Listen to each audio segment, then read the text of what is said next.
You have been given a map for a territory that does not exist. A world of fairness, positive thinking, and external validation. This is the map for slaves. Carl Jung threw that map into the fire. He offered a different one, a terrifying, brutally honest map of your own soul. He understood that you cannot win the external war until you have conquered the civil war raging within you.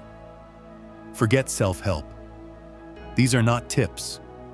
These are the 5 unbreakable rules of psychological sovereignty, as taught by the master himself. Rule 1. Assassinate your persona. You have a mask you wear for the world. It is the good employee, the nice guy, the responsible citizen. Jung called this the persona. It is the part of you that begs for applause and fears judgment. This mask is your prison. It is the single greatest obstacle to your power. Your first and most important duty is to assassinate it. This is a declaration of war on your own need for approval. It is the conscious decision to value your own internal judgment above the applause of the herd. When an action is true, you will take it, whether it is praised or condemned. The sovereign does not ask for permission. The assassination of the persona is the birth of the individual. Rule 2. Confront your shadow. In the basement of your psyche lives a monster. It is everything you repress and deny about yourself. Your capacity for rage, your envy, your lust, your cruelty. This is your shadow. Society teaches you to lock the door and pretend it isn't there. This makes you weak, haunted, and predictable. Jung's second rule is to take the key, walk down the stairs, and confront the beast. You do not go there to kill it. You go there to understand it, to integrate it.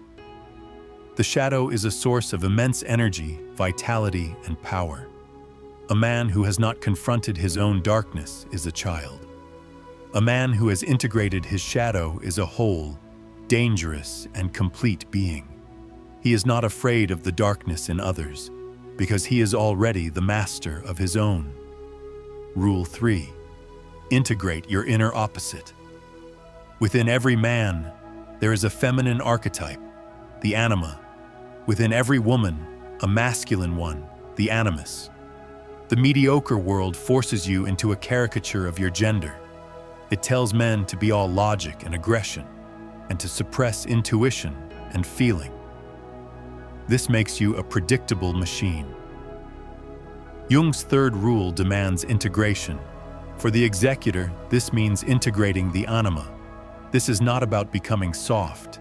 It is about unlocking a secret arsenal of psychological tools.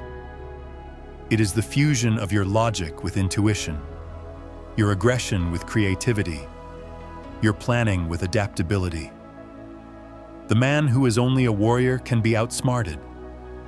The man who is a warrior and a sorcerer, who has integrated the fluid, intuitive power of the anima, is unpredictable and therefore unbeatable.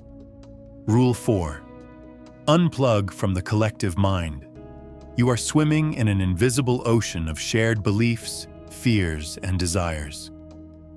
Jung called this the collective unconscious. It is the source of myths and archetypes, but in its modern form, it is a digital hive mind, a matrix of mediocrity that enforces conformity through trends, outrage, and shared delusion. Jung's fourth rule is to achieve psychological independence. You must become a conscious agent, capable of distinguishing your own thoughts from the programming of the collective. This requires silence.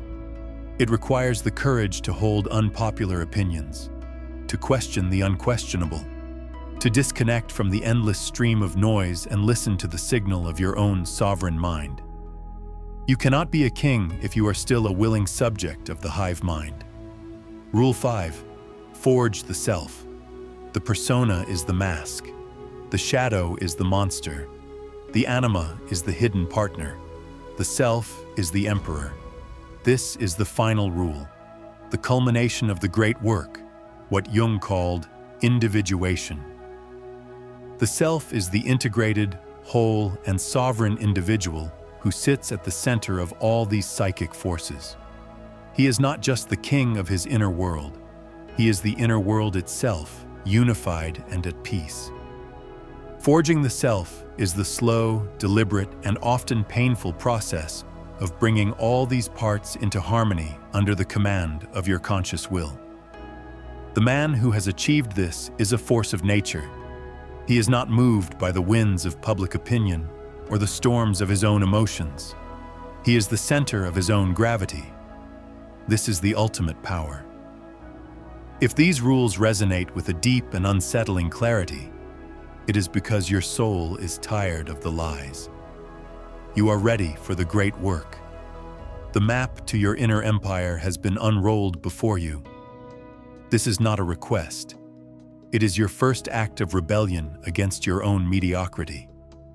When you subscribe to this channel and comment with the word self, you are not just clicking a button.